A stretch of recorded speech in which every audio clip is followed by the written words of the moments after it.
សួស្តីបងប្អូនទាំងអស់គ្នានៅក្នុងវីដេអូនេះខ្ញុំនឹងបង្ហាញអ្នកទាំងអស់គ្នាអំពីរបៀបប្ដូរលេខទូរស័ព្ទនៅក្នុង Telegram របស់យើងចូលមកកាន់ Telegram ហើយយើងចូលចុចទៅលើ tray 3 ខាងលើហើយយើងជ្រើសរើសយកពាក្យថា setting អូខេយើងនឹងឃើញ account របស់យើងភ្ជាប់ជាមួយនឹងលេខទូរស័ព្ទដៃរបស់យើងបែបនេះបន្ទាប់មកយើងចុចដើម្បី change tap នៅលើលេខទូរស័ព្ទដៃអូខេបន្ទាប់មកវានឹងសួរយើងថាវានឹងប្រាប់យើងថា you can change your Telegram number here your account and all your cloud data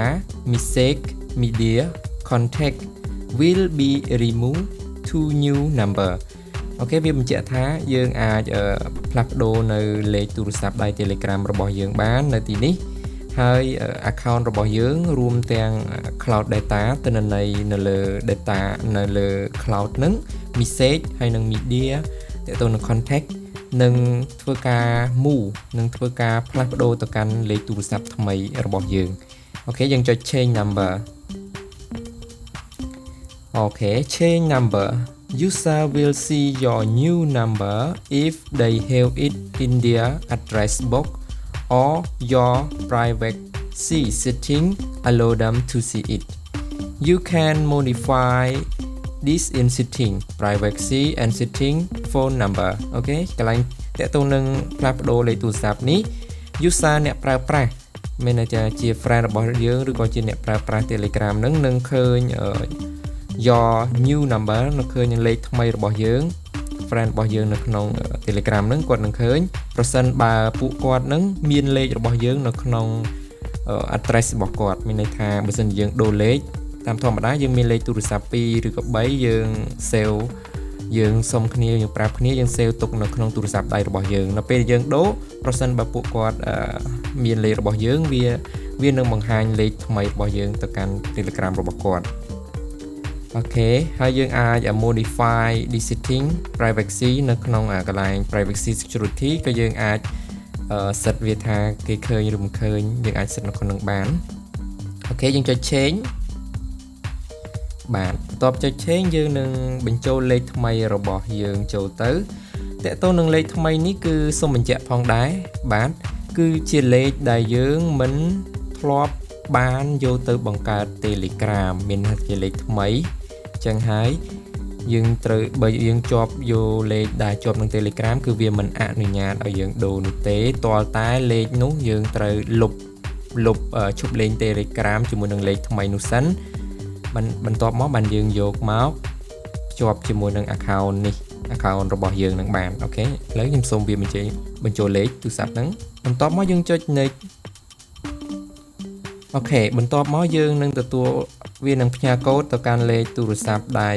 របស់យើងដែលយើងដាក់បញ្ចូលលេខថ្មីនោះយើងវាកូដនឹងមកបាទអូខេបន្ទាប់ពីធ្វើការវាបញ្ចូលរួចហើយយើងក៏លេខមកមើល account របស់យើងគឺលេខទូរស័ព្ទនឹងគឺត្រូវបានប្ដូររួចរាល់ហើយបាទនេះតើតើនឹងលេខទូរស័ព្ទដៃដែលយើងអាចផ្លាស់ប្ដូរជាមួយដែលយើងអាចដូរនៅក្នុង account Telegram របស់យើងបានបាទសូមបញ្ជាក់ផងដែរចំពោះអ្នកទាំងអស់គ្នាដែលគាត់ប្រើប្រាស់ Telegram 2ហើយគាត់ចង់ឈប់លេងមួយហើយយក account ដែលគាត់ឈប់លេងហ្នឹងលេខទូរស័ព្ទហ្នឹងយកមកភ្ជាប់ជាមួយនឹង account ដែលកំពុងតែប្រើប្រាស់ប្រចាំថ្ងៃហ្នឹងអ្នកទាំងអស់គ្នាអាចចូលមកកាន់ setting នៅលើ Telegram ហ្នឹងបន្ទាប់មកជ្រើសរើសពាក្យថា privacy and security បន្ទាប់មកអ្នកទាំងអស់គ្នាអូសមកក្រោមបន្តិចអ្នកទាំងអស់គ្នាឃើញថា delete my account ហើយគេដាក់ថា if away from 6 ខែកតុយខាងនេះគឺបញ្ជាក់ថាបើសិនជា account របស់យើងឈប់លេង6 ខែអត់ active អត់ចូលមើលក្នុងរយៈពេល6 ខែគឺវានឹងលុប automatic តែបើយើងចង់លុបវាឲ្យបានរហ័សគឺយើងចុចបើកមកយើងអាចជ្រើសរើសយក1ខែប្រសិនបើបាទគឺបែបនេះគឺ1ខែប្រសិនបើយើងចុចយកជ្រើសរើសបែបនេះហើយយើងឈប់លេង account Telegram នឹងរយៈពេល1ខែឬក៏លើស1ខែ31ថ្ងៃអីចឹង42ថ្ងៃវាគឺនឹងលុប automatic តែម្ដងហើយយើងអាចយកលេខ account Telegram នោះយកមកភ្ជាប់ដោយអ្វីដែលខ្ញុំបានបង្ហាញមុននេះបន្តិច គឺយើងអាចប្រើប្រាស់លេខថ្មីលេខនោះជាលេខថ្មីនៅក្នុង Telegram របស់យើងបានហើយតែធម្មតាគឺវាសិតយក6ខែអូតូដើម្បីរក្សាសុវត្ថិភាពយ៉ាងនេះអ្នកទាំងអស់គ្នាអាចយកមួយឆ្នាំក៏បានបើសិនជាអ្នកទាំងអស់គ្នាចង់ប្រើវាយូរអង្វែងប្រសិនបើអ្នកទាំងអស់គ្នាមានយោបល់តាក់ទងទៅនឹង delete my account delete Telegram បានរហ័សជាងមួយខែអ្នកទាំងអស់គ្នាអាច comment ខាងក្រោមវីដេអូនេះបានឬក៏អ្នកទាំងអស់គ្នាមានចម្ងល់អ្វីអាច comment ខាងក្រោមវីដេអូរបស់ខ្ញុំនេះបានអរគុណច្រើនសម្រាប់ការទស្សនារបស់អ្នកទាំងអស់គ្នាយើងនឹងជួបគ្នានៅវីដេអូក្រោយជាបន្តទៀតបាទសូមជម្រាបលា